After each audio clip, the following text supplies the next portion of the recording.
Update. Proceedings of the 19th session of the sham trial of Dr. Machar and 7 other SPLM/IO detainees. On Monday, November 10, 2025, the so-called Special Court on the Nasir incident, established by the SPLM-IG, convened its 19th session at Freedom Hall in Juba. This session continued the politically motivated trial against Dr. Machar Durgan, first Vice President, Chairman, and Commander-in-Chief of the SPLM/IO, and 7 other senior detainees from the movement.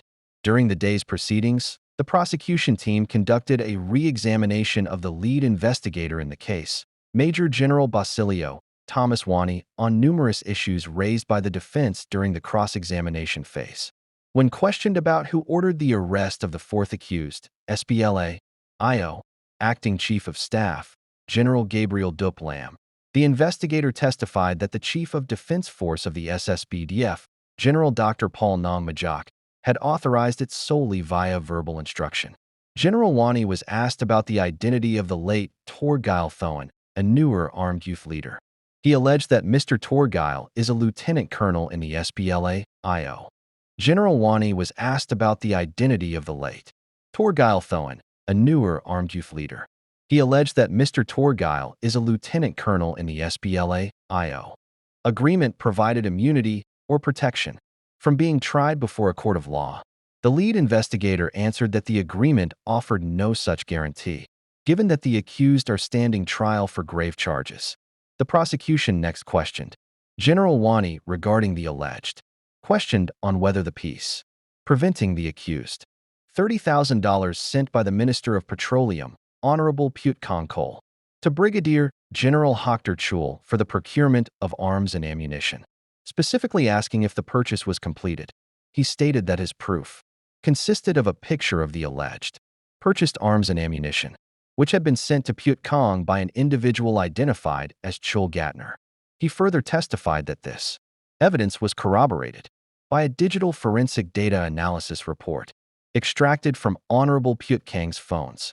Regarding prosecution exhibit number 8, a letter issued by Dr. Machar Durgan on March 1, 2025, authorizing the commissioners of Nasir and Oolong counties to form a team to receive and guide the SSBDF convoy to Wekya Radio.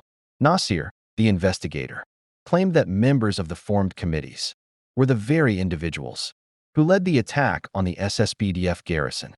He specifically cited Torgeil Thoen as the person who carried out the first attack in Nasir on March 3, 2025. Questioned further on the timeline, the investigator confirmed the letter was issued on March 1, 2025, and the attack on Wekya Radio occurred 2 days later. On March 3, 2025, General Basilio was questioned why the trial was being conducted in Juba instead of Nasir or Malakal, where the incident occurred. He unconvincingly claimed that the case was being heard in the capital because it involved crimes against the state, and the accused were arrested in Juba. Furthermore, when asked about the number of bodies repatriated from Nasir to Juba, he confirmed only 2, the late General David Major Dak and a foreign national who was a UN crew member. During the session, the prosecution applied to the court, requesting witness protection and the appointment of a translator, though they did not specify the required languages. The hearing was adjourned until Wednesday, November 12, 2025, allowing the panel of judges ample time to review the documents submitted by the prosecution team and to prepare their own questions for the lead investigator. The SPLM/IO reiterates its rejection of the so-called special court, which it views as a mechanism created to abrogate the revitalized agreement and to conduct a political witch hunt against Dr. Machar Durgan and the SPLM/IO. Consequently, it calls for the immediate and unconditional release of Dr. Machar Durgan and all SPLM/IO detainees. Update on the proceedings of the sham trial of Dr. Machar and 7 other SPLM/IO detainees. Juba, November 12, 2025. The scheduled 20th session of the politically motivated trial, widely known as the Special Court on the Incident of Nasir, was abruptly adjourned this morning at Freedom Hall following a sudden power outage.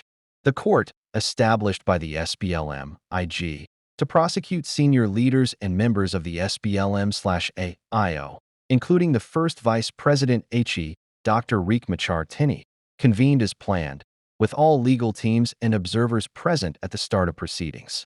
However, the hearing was disrupted shortly after commencement due to an unexpected blackout, forcing the session suspension. Two of the accused, General Gabriel Duplam, fourth accused, and Brig General Camilo Gatmichael, sixth accused, were absent on medical grounds, as confirmed by the defense team. Presiding Judge Stephen Simon declared an adjournment and rescheduled the hearing to Friday, November 14, 2025, when the panel of judges is expected to continue the examination of the lead investigator, Major General Basilio Thomaswani, who remains a central figure in the state's case against the accused. Reactions and commentary. The SPLM/AIO legal defense team condemned the continued irregularities and disruptions of the trial, calling it a blatant miscarriage of justice driven by political motives rather than the rule of law. A senior defense lawyer described the repeated adjournments, restricted access to counsel, and harsh detention conditions as deliberate tactics to weaken the accused and prolong their suffering. International observers and human rights advocates have also voiced alarm at the trial's conduct. The South Sudan Human Rights Observatory, SSHRO, criticized the government for weaponizing the judiciary to silence opposition voices, urging the African Union and IGAD to intervene and ensure the protection of due process. Meanwhile, diplomatic sources in Juba expressed growing concern that the trial's continuation could further strain the fragile peace process, particularly as the country approaches the 2026 elections.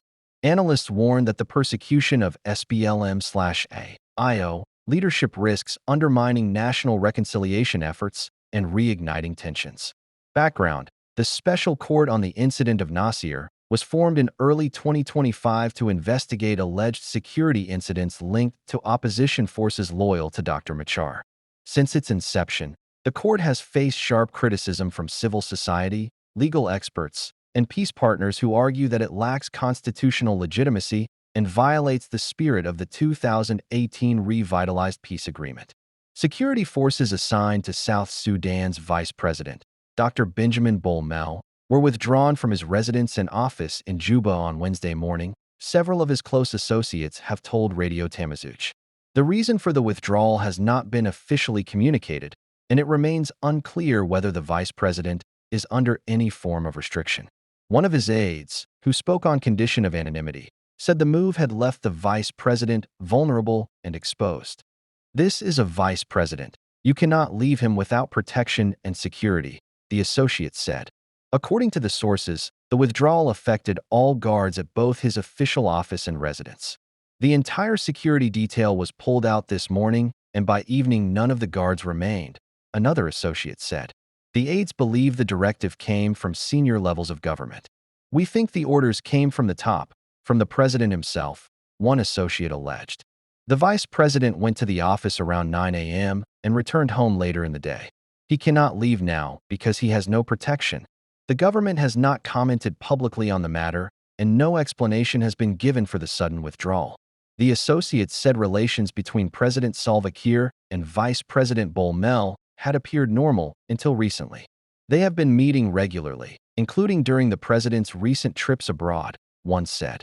However, other sources hinted at growing political tension within the ruling Sudan People's Liberation Movement, SPLM, including alleged power struggles and questions over succession. Dr. Bolmel, 52, was appointed vice president and head of the government's economic cluster in February, replacing veteran politician Dr. James Waniega.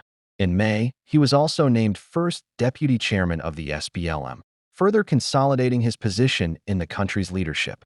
In September, President Kiir promoted him to the rank of full general within the National Security Service, his third major elevation in less than a year.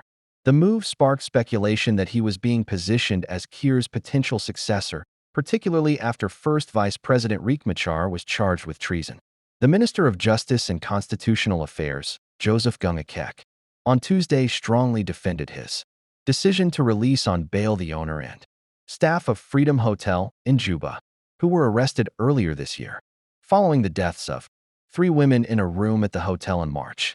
In March, 3 women, Akal Wat Errol, 21, Akal Cole Errol, 19, and Ebony Cole Errol, 15, were found dead in a room at the Freedom Hotel in Juba's At Labra neighborhood.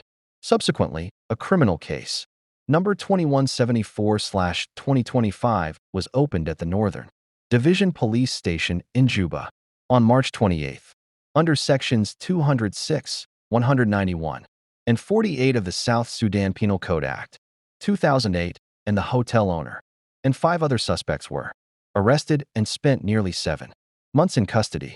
They were later released on the orders of Minister Gung, who said their detention far exceeded the 3-month limit permitted under South Sudanese law. Speaking before the National Assembly, Minister Gung clarified that his actions were based strictly on legal procedure and not influenced by political pressure or public sentiment. He answered heated questions from parliamentarians, some of whom accused him of acting outside the law by releasing the suspects.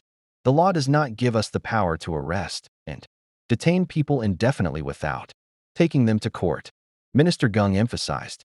When crimes are committed, it is the responsibility of the prosecutor to ensure that suspects are taken before a competent court of law. That is what I directed. The minister explained that the decision to grant bail was made after a complaint was filed by the suspects' lawyers, who argued that their clients had been held in custody for too long without trial. He explained that the Director of Public Prosecutions, DPP, reviewed the complaint and directed that the suspects be taken to court and the hotel reopened, while the room where the crime took place remains closed.